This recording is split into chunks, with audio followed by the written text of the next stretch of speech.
আমরা তো গুড়িমরার তলে দিপথ খালি নিজমত লোভে, স্বার্থে আর হিংসায় আমরা ডুবাইয়া মারল। শরীরের বেমারে মরলে ব্যস্ত যাইবা হুকা সুবহানাল্লাহ। জ্বর সর্দি খাসি ইয়াজদি বিছনাত ফড়াইল তখন তাইলে গুনাহ জ্বরতে আস। মারা গেলে শহীদি দরজা পাইয়া জান্নাতের আলা মকাম পাইবা।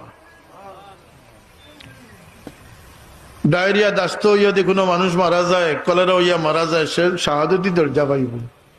অর্থাৎ শরীরের ইমানদারের শারীরিক এমন কোনো বেমার নাই যেটাতে সবর করব,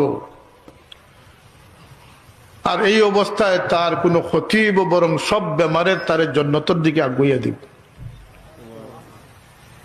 ওই লোক শরীরের বেমারের হকিকত। আর ভিতরে জানেন লিয়া বইছেন প্রত্যেকটা বেমারে আপনারে জাহান্নামের দিকে আগুইয়া দিব। ওকে নাউজুবিল্লাহ। হিংসা, বিদ্বেষ, লোভ, লালস, আদাওয়াতি, দুশ্মনী আছে না নি, গিবত, গালাগালি, এগুলা সব ওই লোক অন্তরের বেমার।